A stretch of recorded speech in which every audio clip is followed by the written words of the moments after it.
സങ്കീർത്തനം 30.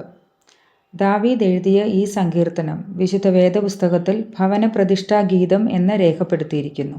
ഇതിൻ്റെ പശ്ചാത്തലം നമുക്കറിയില്ല. എങ്കിലും ദാവീദിന് ഒരു അരമന ഉണ്ടായപ്പോൾ രചിച്ചതാകാം എന്നും ദൈവത്തിനു വേണ്ടി ഒരു ആലയം പണിയുവാൻ ആഗ്രഹിച്ച ദാവീദ് ഈ ഗീതം അതിനുവേണ്ടി രചിച്ചതാകാം എന്നും വേദപണ്ഡിതന്മാർ അഭിപ്രായപ്പെടുന്നു.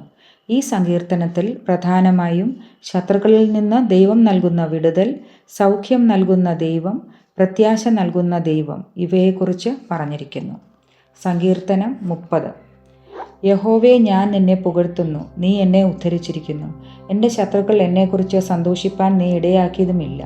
എൻ്റെ ദൈവമായ യഹോവേ, ഞാൻ നിന്നോട് നിലവിളിച്ചു, നീ എന്നെ സൗഖ്യമാക്കുകയും ചെയ്തു. യഹോവേ, നീ എൻ്റെ പ്രാണനെ പാതാളത്തിൽ നിന്ന് കരയേറ്റിയിരിക്കുന്നു. ഞാൻ കുഴിയിൽ ഇറങ്ങിപ്പോകാതിരിക്കേണ്ടതിന് നീ എനിക്ക് ജീവരക്ഷ വരുത്തിയിരിക്കുന്നു. യഹോവയുടെ വിശുദ്ധന്മാരെ, അവനെ സ്തുതി പാടുവീൻ. അവൻ്റെ വിശുദ്ധ നാമത്തിന് സ്തോത്രം ചെയ്യുവീൻ.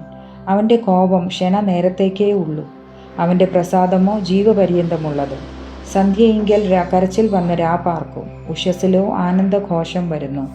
ഞാൻ ഒരു നാളും കുലുങ്ങിപ്പോകയില്ല എന്ന് എൻ്റെ സുഖകാലത്ത് ഞാൻ പറഞ്ഞു. യഹോവേ, നിന്റെ പ്രസാദത്താൽ നീ എൻ്റെ പർവ്വതത്തെ ഉറച്ചു നിൽക്കുമാറാക്കി. നീ നിന്റെ മുഖത്തെ മറച്ചു, ഞാൻ ഭ്രമിച്ചു പോയി. യഹോവേ, ഞാൻ നിന്നോട് നിലവിളിച്ചു, യഹോവയോട് ഞാൻ യാചിച്ചു. ഞാൻ കുഴിയിൽ ഇറങ്ങിപ്പോയാൽ എൻ്റെ രക്തം കൊണ്ട് എന്ത് ലാഭമുള്ളൂ? ധൂളി നിന്നെ സ്തുതിക്കുമോ? അത് നിന്റെ സത്യത്തെ പ്രസ്താവിക്കുമോ? യഹോവേ, കേൾക്കണമേ, എന്നോട് കരുണയുണ്ടാകണമേ. യഹോവേ, എൻ്റെ രക്ഷകനായിരിക്കണമേ. നീ എൻ്റെ വിലാപത്തെ എനിക്ക് നൃത്തമാക്കി തീർത്തു. എൻ്റെ രട്ട് നീ അഴിച്ച് എന്നെ സന്തോഷം മുടിപ്പിച്ചിരിക്കുന്നു. ഞാൻ മൗനമായിരിക്കാതെ നിനക്ക് സ്തുതി പാടേണ്ടതിന് തന്നെ. എൻ്റെ ദൈവമായ യഹോവേ, ഞാൻ എന്നേക്കും നിനക്ക് സ്തോത്രം ചെയ്യും. ദൈവമേ, സ്തുതി എനിക്ക് യോഗ്യമാകുന്നു. ബാറക്കുമോർ.